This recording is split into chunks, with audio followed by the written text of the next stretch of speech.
friends, hello and welcome to New Light Online Academy. I am Akanksha. So friends, last lesson में हमने discuss करा था S block elements and P block elements. So अगर आपने मेरे previous videos नहीं देखे हैं तो आप उन्हें पहले जाकर देखिए और फिर ये सारी बातें आपको अच्छे से समझ में आएंगी. So आज के लेसन में हम डिस्कस करने वाले हैं D block elements and F block elements. तो सबसे पहले हम देखते हैं कि what are D block elements. तो D ब्लॉक की जो जनरल इलेक्ट्रॉनिक कॉन्फ़िगरेशन होती है, D ब्लॉक एलिमेंट्स की जो जनरल इलेक्ट्रॉनिक कॉन्फ़िगरेशन होती है वो होती है n-1 B1 to 10 ns 1 to 2. अब अगर ये बात थोड़ी कंफ्यूजिंग लग रही है तो हम एक इलेक्ट्रॉनिक कॉन्फ़िगरेशन करके देख लेते हैं. जैसे 26 होता है iron, right, D block element है आयरन. इसकी इलेक्ट्रॉनिक कॉन्फ़िगरेशन करते हैं. सो मैं पैटर्न तो नहीं ड्रॉ करूँगी, आप पैटर्न ड्रॉ करके करिएगा. 1s2 2s2 2p6 3s2 3p6 कितने हुए 10 12 18 4s2 फिर 3d याद है कितने हुए 10 12 18 20 और 6. ठीक है, तो ये हो गया हमारा Fe का इलेक्ट्रॉनिक कॉन्फ़िगरेशन. सो हम देखते हैं, लिखते हैं इसे अच्छे से. 1s2 2s2 2p6 3s2 3p6 3d6 4s2. तो आप यहाँ पर ये देख सकते हैं कि ns2 यहाँ पर हमने ns1 to 2 लिखा है और यहाँ n-1d 1 to 10 लिखा है. सो यहाँ पर देखिए प्रिंसिपल क्वांटम नंबर है 4 और यहाँ पर प्रिंसिपल क्वांटम नंबर क्या है 3, राइट. तो ये क्या है, यहाँ पर 4 है और ये क्या है 4 - 1, राइट. तो अब चीज़ें कुछ समझ में आ रही हैं कि ये मैंने कैसे लिखा. फिर हमने यहाँ पर ये तो इजीली हम कर सकते हैं कि डी में कितने इलेक्ट्रॉन्स होंगे और एक्स में कितने होंगे. सो कहने का मतलब यही था कि n-1 का मतलब क्या है और n का मतलब क्या है, मुझे बस इतना बताना था. सो ये हमारी जनरल इलेक्ट्रॉनिक कॉन्फ़िगरेशन है. फिर मैंने आपको ये बताया था कि किसी भी एलिमेंट का ब्लॉक हम कैसे पता करते हैं. वो एलिमेंट जो है उसकी इलेक्ट्रॉनिक कॉन्फ़िगरेशन करने पर उसका लास्ट इलेक्ट्रॉन जिस सेक्शन में जाए वो उसकी वो उसका ब्लॉक होता है, राइट. तो यहाँ पर जितने भी एलिमेंट्स हैं उनके लास्ट इलेक्ट्रॉन डी सेक्शन में जाते हैं. सो इनका ब्लॉक है डी ब्लॉक. ये तो एक आसान सी बात थी. फिर आता है कि there are 10 groups from 3 to 12 इन डी ब्लॉक. अब डी ब्लॉक एलिमेंट्स में 10 ग्रुप्स होते हैं. Starting from scandium to zinc 10 groups होते हैं 3 से लेकर 12 तक. तो ये सारे ही ग्रुप्स जो हैं ये इम्पॉर्टेंट होते हैं. फिर आपके डी ब्लॉक में डिफरेंट सीरीज़ होती हैं, right. First transition series, second transition series, third transition series. तो ये भी काफ़ी इंपॉर्टेंट है. आपको ये सारी सीरीज़ अगर याद रहेंगी तो आसानी से आप सारे ही ट्रेंड्स जितने होते हैं वो समझ लेंगे. जो है वो ये है कि they are called transition elements and they are present between s and p block elements. So transition elements हम कहते हैं डी ब्लॉक एलिमेंट्स को ऐसा इसलिए क्योंकि डी ब्लॉक के जो एलिमेंट्स होते हैं वो एस ब्लॉक और पी ब्लॉक के बीच में होते हैं और वो एस ब्लॉक और पी ब्लॉक के इंटरमीडिएट प्रॉपर्टी शो करते हैं. मतलब ना ही पूरी तरीके से एस ब्लॉक ना ही पूरी तरीके से पी ब्लॉक, वो कुछ उनके बीच की प्रॉपर्टीज़ शो करते हैं. इसलिए हम इन्हें कहते हैं ट्रांजिशन एलिमेंट्स, राइट. सो ये एक इम्पॉर्टेंट बात है कि हम इन्हें ट्रांजिशन एलिमेंट्स क्यों कहते हैं. ट्रांजिशन मेटल्स या ट्रांजिशन एलिमेंट्स कुछ भी कह सकते हैं. नेक्स्ट बात ये है कि they are also metallic in nature. So मैंने आपको बताया था कि मेटालिक नेचर क्या होता है. मेटालिक नेचर कहने का मतलब कि कोई भी एलिमेंट जो है वो खुद पॉजिटिव हो सके, राइट. खुद पॉजिटिव हो सके कोई भी एलिमेंट. सो पॉजिटिव कैसे होगा, जब उसमें इलेक्ट्रॉन लूज़ करने की टेंडेंसी होगी. अब इलेक्ट्रॉन लूज़ करने की टेंडेंसी किसी स्टेबल ट्रांजिशन एलिमेंट्स जो होते हैं ये काफ़ी अनस्टेबल होते हैं. अनस्टेबल कहने का मतलब कि इनके पास अनपेयर्ड इलेक्ट्रॉन्स होते हैं. अनपेयर्ड इलेक्ट्रॉन्स होने की वजह से ये ईजिली जो है इलेक्ट्रॉन्स अपने लूज़ कर सकते हैं और ये क्या होते हैं मेटालिक नेचर भी शो करता है. और यही रीज़न है कि इनकी पैरामैग्नेटिक बिहेवियर भी होती है. पैरामैग्नेटिज्म भी डी ब्लॉक एलिमेंट्स इसीलिए शो करते हैं क्योंकि इनके पास अनपेयर्ड इलेक्ट्रॉन्स होते हैं. सो ये 2 पॉइंट्स हमने यहाँ पर कवर कर दिए. नेक्स्ट बात ये है कि a large number of D block elements act as catalyst. तो यार कैटलिस्ट क्या होता है. कैटलिस्ट कहने का मतलब कि ऐसे एलिमेंट्स, राइट, ऐसे सब्सटेंस जो बिना रिएक्शन में पार्टिसिपेट किए रिएक्शन की स्पीड को बदल सके, राइट. तो कहने का मतलब ये है कि the substances which do not participate in any reaction but have the tendency to change the speed of reaction are called catalysts. तो यहाँ पर एक एग्जांपल से हम समझते हैं, जैसे हेबर्स प्रोसेस होता है, राइट, हेबर्स प्रोसेस। तो हेबर्स प्रोसेस कहने का मतलब कि सिंथेसिस ऑफ अमोनिया, तो हम इसमें क्या लेते हैं N2 + H2, this gives NH3, इसे बैलेंस कर लेते हैं।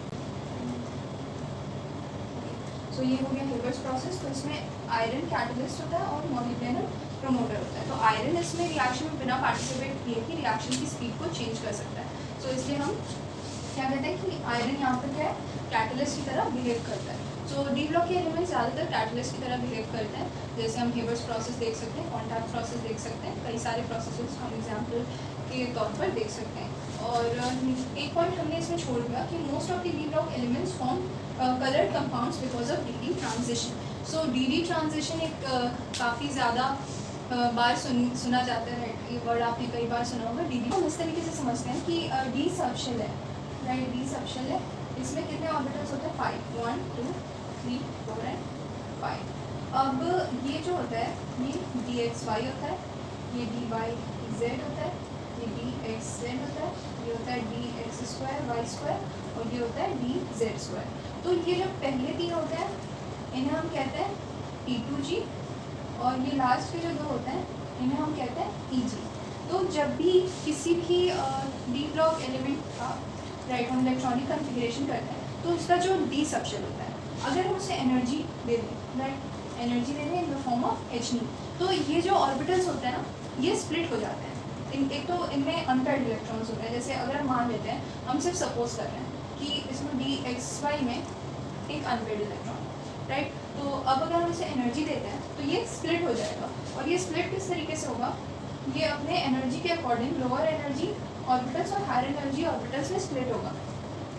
तो ये लोअर एनर्जी वाले जो होते हैं ना ये T2G होते हैं, और इसमें 3 ऑर्बिटल्स होते हैं। फिर हायर एनर्जी वाला जो होता है EG, और इसमें क्या होता है 2 ऑर्बिटल्स होते हैं। ये हमारे d x y d y z d x z यहाँ पर होता है, और ये d x square y square और डी जेड स्क्वायर EG में होता है। सो होता ये है कि फर्दर यहाँ पर जब ये एनर्जी आती है, ये इलेक्ट्रॉन जो होता है ये अपने ग्राउंड स्टेट में होता है पहले, राइट, T2G वाले में होता है। फिर ये एनर्जी इसे मिलती है और ये जाता है अपने हायर स्टेट में या एक्साइटेड स्टेट में, ये EG में जाता है। फिर ये वहाँ पर जाने पर जब वहाँ से ये वापस अपने ग्राउंड स्टेट में आता है तो ये कलर एमिट करता है, राइट, कलर एमिट करता है ये इलेक्ट्रॉन, और ये जो कलर है ये विजिबल रेंज में लाई करता है, इसलिए हमें ये कलर्स दिखते हैं। सो ये थोड़ा सा मैंने आपको आइडिया दे दिया कि व्हाट इज़ डी ट्रांजिशन। हम इसे और डिटेल में पढ़ेंगे। अगर ये बातें अच्छे से नहीं समझ में आ रही कोई बात नहीं, हम इसे और डिटेल में पढ़ेंगे। अभी कुछ ऐसा सा आइडिया लग गया कि हमारे पास जितने भी ऑर्बिटल्स हैं उन्हें हम कुछ एनर्जी देते हैं, जिसकी वजह से ऑर्बिटल की स्प्लिटिंग होती है लोअर एनर्जी ऑर्बिटल्स और हायर एनर्जी ऑर्बिटल्स में। इलेक्ट्रॉन जो होता है वो अनपेयर्ड होता है डी सबशेल में। सो हम क्या करते हैं, लोअर एनर्जी से हायर एनर्जी में इलेक्ट्रॉन को भेजते हैं, फिर वो फर्दर जब अपने लोअर एनर्जी ऑर्बिटल्स में आता है तो क्या होता है कि वो कलर एमिट करता है जो हमें दिखता है। सो ये समझना था, थोड़ा सा नहीं समझ में आ रहा है कोई। नेक्स्ट पॉइंट हम देखते हैं कि they also have tendency to form alloys with metals, right. So जो डी ब्लॉक के एलिमेंट्स होते हैं इनकी टेंडेंसी होती है अलॉयज फॉर्म करने की, जैसे ब्रास है, राइट, ब्रास क्या है, कॉपर और जिंक का अलॉय। सो ये कुछ इंपॉर्टेंट पॉइंट्स थे जो हमें डी ब्लॉक में जानने थे। और दूसरी बात कि हम इसे डी ट्रांजिशन इसलिए कहते हैं क्योंकि आप देख सकते हैं यहाँ पे भी डी ऑर्बिटल्स हैं, यहाँ पे भी डी ऑर्बिटल्स हैं। तो ये क्या हो रहा है, डी और डी के बीच में ट्रांजिशन हो रहा है ना, एनर्जी क्या हो रही है, एनर्जी यहाँ से एनर्जी प्रोवाइड कर रहे हैं हम इसे, और इलेक्ट्रॉन्स जो हो रहे हैं इलेक्ट्रॉन्स क्या हो रहे हैं, लोअर से हायर एनर्जी लेवल में जा रहे हैं, फिर हायर से लोअर एनर्जी लेवल में आ रहे हैं। तो ये क्या हो रहा है, ट्रांजिशन हो रहा है, राइट। सो इसीलिए हम इसे कहते हैं क्या, डी ट्रांजिशन। तो ये कुछ इंपॉर्टेंट पॉइंट्स थे जो हमें डी ब्लॉक में जानने थे, सारे पॉइंट्स ही हमने डिस्कस कर लिए। तो आपको इसमें जो भी इंपॉर्टेंट लगे आप उसे नोट डाउन कर सकते हैं।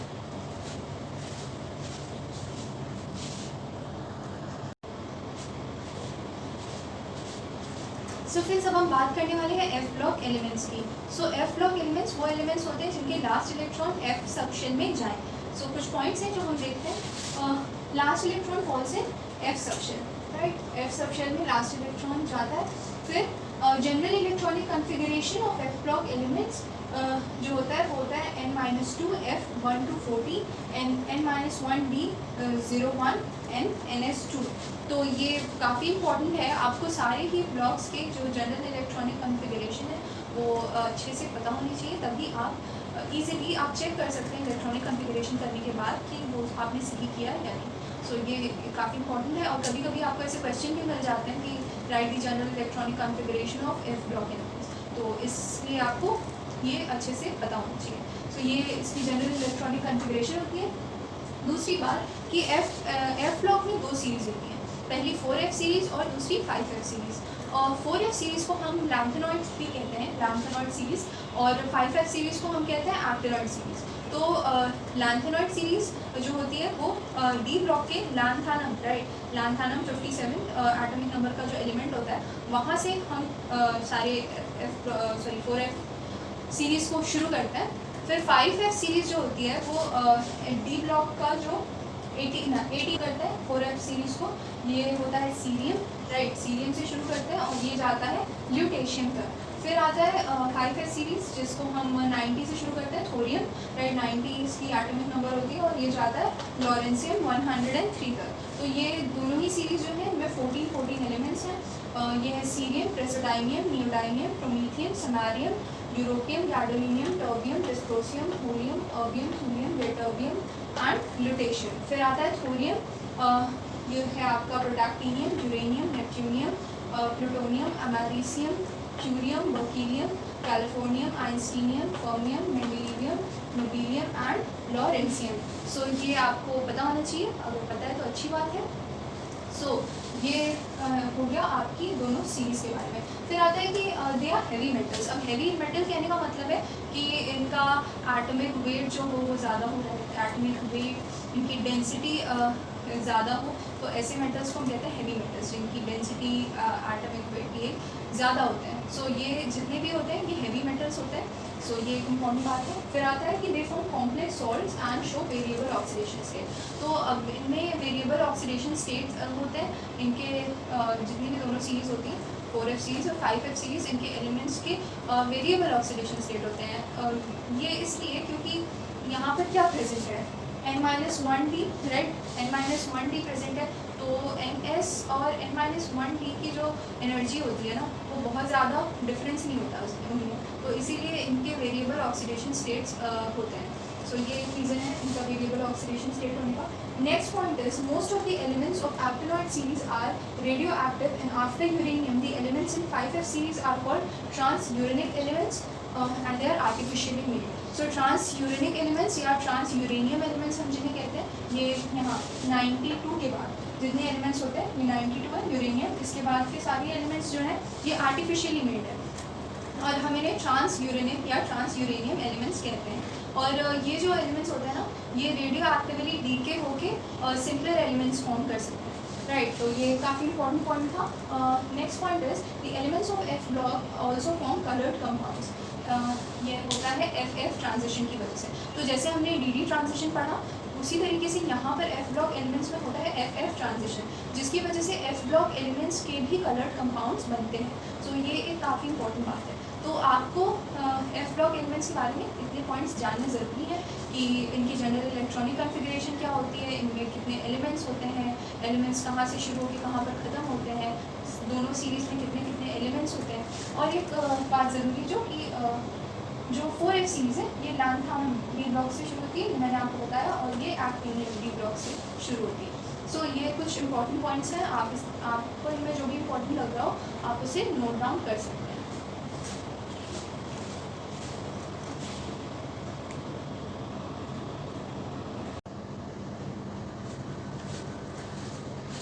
सो फ्रेंड्स अब हम बात करने वाले हैं predicting the position of elements in the periodic table. तो हम कैसे किसी एलिमेंट की पोजीशन बताएंगे पीरियोडिक टेबल में, हम ये डिस्कस करेंगे यहाँ पर। So principal quantum number of the valence shell represents the period of the element. तो अगर किसी एलिमेंट का हमें पीरियड पता करना है कि वो किस पीरियड में बिलोंग करता है, तो उसका जो प्रिंसिपल क्वांटम नंबर है उससे हम पता कर सकते हैं, राइट, कि उस एलिमेंट की का पीरियड क्या है। So next point is the subshell in which the last electron is filled predicts the respective block of the element. सो ये बात हमने पहले भी करी है कि जिस भी सबशेल में इलेक्ट्रॉन लास्ट इलेक्ट्रॉन जाता है किसी भी एलिमेंट का, वो होता है उसका ब्लॉक। सो ये है second point. Third point is group of the element is predicted from the electron present in the penultimate shell and the ultimate shell. अब ये जानना है हमें कि पेनल्टीमेट शेल क्या होता है और अल्टीमेट शेल क्या होता है। सो पेनल्टीमेट कहने का मतलब है कि जो बैलेंस शेल है, अगर ये बैलेंस शेल है तो इसके जस्ट पहले वाला जो शेल होगा उसे हम कहेंगे पेनल्टीमेट शेल, और उससे पहले वाला जो होता है उसको हम कहते हैं एंटी पेनल्टीमेट शेल, और ये जो लास्ट वाला होता है ना इसे हम कहते हैं ये लास्ट वाले को अल्टीमेट शेल। यानी जो बैलेंस शेल है उसे हम कहेंगे अल्टीमेट शेल, और बैलेंस शेल से जस्ट पहले वाला जो है उसे हम कहेंगे पेनल्टीमेट शेल। सो ये इम्पोर्टेंट बात है। तो जो भी ग्रुप होता है, राइट, ग्रुप किसी भी एलिमेंट का अगर हमें पता करना हो तो उसका जो पेनल्टीमेट शेल है और अल्टीमेट शेल उनसे हम उसका ग्रुप पता कर सकते हैं। सो अभी हम क्वेश्चंस करेंगे इस पर, तो ये बातें और क्लियर होंगी। अभी सिर्फ मैं आपको पॉइंट्स बता रही हूँ। तो एस ब्लॉक के लिए, एस ब्लॉक एलिमेंट्स के लिए ग्रुप बताते हैं हम कि जितने भी एनएस शेल में जितने इलेक्ट्रॉन्स प्रेजेंट होंगे उनसे हम एस ब्लॉक एलिमेंट्स का ग्रुप बता सकते हैं। फिर पी ब्लॉक एलिमेंट्स के लिए 10 + NS + NP में जितने इलेक्ट्रॉन्स होंगे उससे हम बता सकते हैं पी ब्लॉक एलिमेंट्स का ग्रुप। फिर आता है कि डी ब्लॉक एलिमेंट्स का ग्रुप, तो n-1d और NS में जितने इलेक्ट्रॉन्स होंगे उनका सम बताएगा हमें डी ब्लॉक एलिमेंट्स का ग्रुप। और एफ ब्लॉक एलिमेंट्स के लिए हमेशा ही जो ग्रुप की वैल्यू होती है वो होती है 3, यानी कि ये ऐसा इसलिए क्योंकि हम जानते हैं कि डी ब्लॉक में जो लैंथानम होता है और डी ब्लॉक में लैंथानम और एक्टिनियम जो होता है वो थर्ड पीरियड में लाई करता है, राइट। थर्ड पीरियड में लैंथानम और एक्टिनियम लाई करते हैं जहाँ से हमारा 4f और 5f सीरीज शुरू होता है, राइट। तो इसीलिए हमेशा एफ ब्लॉक एलिमेंट्स का जो ग्रुप होता है वो हम 3 लेते हैं। तो हम इस पर क्वेश्चंस करेंगे अभी। आपको इसमें जो भी इंपॉर्टेंट लगे आप उसे नोट डाउन कर सकते हैं।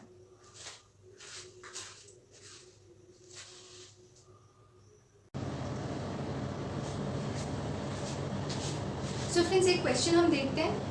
क्वेश्चन है the electronic configuration of an element is this, locate the element in its respective group and period. So हमें यहाँ पर क्या कहा गया कि एक इलेक्ट्रॉनिक कॉन्फ़िगरेशन है, हमें उस एलिमेंट का ग्रुप बताना है और हमें उस एलिमेंट का पीरियड बताना है। सो सबसे पहले हम देखते हैं कि हमने कहा था कि किसी भी एलिमेंट का पीरियड हम बता सकते हैं उसके वैलेंस शेल के प्रिंसिपल क्वांटम नंबर से। सो यहाँ पर वैलेंस शेल जो है वो है 4s, राइट।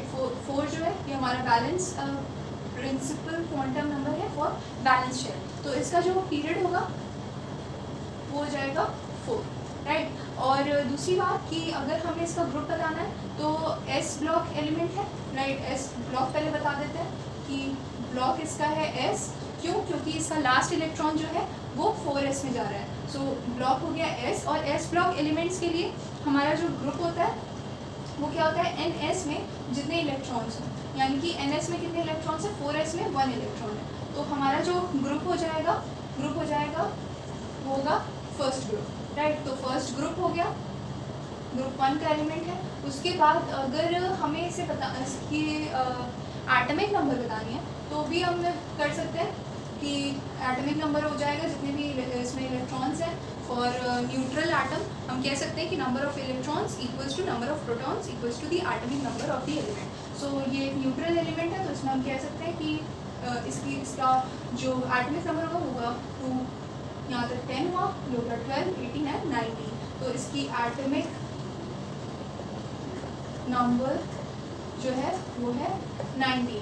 और अगर आपको याद है कि 19 एटॉमिक नंबर का एलिमेंट क्या होता है, तो वो होता है पोटेशियम, राइट। पोटेशियम होता है 19 एटॉमिक नंबर का एलिमेंट। सो हमने इजीली सारे ही जो ग्रुप है, पीरियड है, पोजीशन है एलिमेंट का पीरियोडिक टेबल में, वो हमने बता दिया। सो इस तरीके से हम ये क्वेश्चंस करते हैं।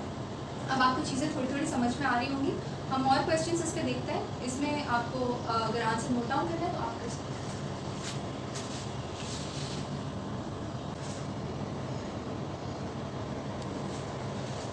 सो फ्रेंड्स हम एक और क्वेश्चन देखते हैं। यहाँ पर क्या कह रहा है हमें, name the elements and the blocks to which the following valence shell configuration belong. तो हमें क्या करना है, बैलेंस शेल कॉन्फ़िगरेशंस दिए हुए हैं कुछ, और हमें इनके ब्लॉक्स बताने हैं और इन एलिमेंट्स का नाम बताना है। सो सबसे पहले है 3s2 3p5। तो हमें पता है ब्लॉक क्या होता है, लास्ट इलेक्ट्रॉन जिस सबशेल में जाए। तो यहाँ पर लास्ट इलेक्ट्रॉन जो है हमारा वो जा रहा है p में, राइट। तो ये p ब्लॉक एलिमेंट हो गया। यहाँ पर लास्ट इलेक्ट्रॉन जो है वो जा रहा है हमारा d में। क्यों? क्योंकि 4s जो है उसमें पहले इलेक्ट्रॉन्स हम डालते हैं, फिर हम डालते हैं 3d। तो लास्ट इलेक्ट्रॉन जो है वो 3d में जा रहा है, यानी कि ये है d ब्लॉक एलिमेंट। फिर हमारे यहाँ पर लास्ट इलेक्ट्रॉन जो है वो 4s में जा रहा है, क्योंकि 4s में हम 3t के बाद इलेक्ट्रॉन देते हैं। तो ये है s ब्लॉक एलिमेंट। और यहाँ पर जो हमारा लास्ट इलेक्ट्रॉन है वो जा रहा है 3d में, यानी कि है ये d ब्लॉक एलिमेंट। अब हमें इस इन एलिमेंट्स के नेम्स बताना। सो नेम्स बताने के लिए हमें क्या करना होगा, हमें इसकी एटॉमिक नंबर पता होनी चाहिए, राइट। हमें एटॉमिक नंबर पता होनी चाहिए, तभी हम इसके नेम्स बता पाएंगे। सो देखते हैं कि कैसे करेंगे। हमें पूरी इलेक्ट्रॉनिक कॉन्फ़िगरेशन लिखनी होगी। तो यहाँ 3s2 3p5 है, तो लिखते हैं। पहला हो जाएगा 1s2 1s2 2s2 2p6 3s2 3p5, यानी कि कितने इलेक्ट्रॉन्स हुए यहाँ 10 12 एंड 17। सो 17 इलेक्ट्रॉन्स हो गए, यानी कि ये कौन सा एलिमेंट होगा, क्लोरीन, राइट। और हमें कहा भी गया था कि इसका ब्लॉक बताना है, और ब्लॉक क्या आया था, p ब्लॉक, यानी कि ये है हमारा क्लोरीन, क्योंकि इसके एटॉमिक नंबर है 17 और 17 होता है क्लोरीन का एटॉमिक नंबर। फिर आता है ये सेकंड वाला, तो इसका करते हैं 1s2 2s2 2p6 3s2 3p6 4s2 3d10। तो इसमें देखते हैं कितने इलेक्ट्रॉन्स हुए, यहाँ 10 12 18 20 एंड 30। तो 30 किसका होता है, हमारा जिंक का होता है, राइट। जिंक का एटॉमिक नंबर होता है 30। फिर आता है ये, तो ये है s ब्लॉक एलिमेंट। तो करते हैं 1s2 2s2 2p6 3s2 3p6 and 4s2। तो देखते हैं कितने इलेक्ट्रॉन्स हुए, यहाँ हो गया 10 12 18 20 क्या होता है, कैल्शियम, राइट। 20 होता है कैल्शियम का। फिर आता है ये यहाँ पर 1s2 2s2 2p6 3s2 3p6 4s1 और फिर आता है 3d5। तो ये है जो एलिमेंट हमारा, इसमें 4s में 1 इलेक्ट्रॉन है, यानी कि इसमें से एक इलेक्ट्रॉन हमने निकाला है। तो ये जो है हमें इस ध्यान देना है कि ये एलिमेंट कौन सा होगा, क्योंकि हम पहले देते हैं 4s में इलेक्ट्रॉन। तो हम 4s में हम इसे 1 तो कर नहीं सकते, क्योंकि हम जब तक 4s पूरा नहीं करेंगे तब तक हम 3d में इलेक्ट्रॉन्स डाल नहीं सकते, यानी कि ये रहा होगा 4s2, राइट। 4s2 3d5 रहा होगा, हमने 4s2 3d5 लिख दिया। सो ये अब देखते हैं, ये हो गया 10 12 18 हमारा मैंगनीज 25। सो ये हो गया आपके सारे नेम्स और इलेक्ट्रॉनिक कॉन्फ़िगरेशन और ब्लॉक्स हमने बता दिए। सो ये सारे ही एलिमेंट्स हैं आपके, आंसर आप नोट डाउन कर सकते हैं।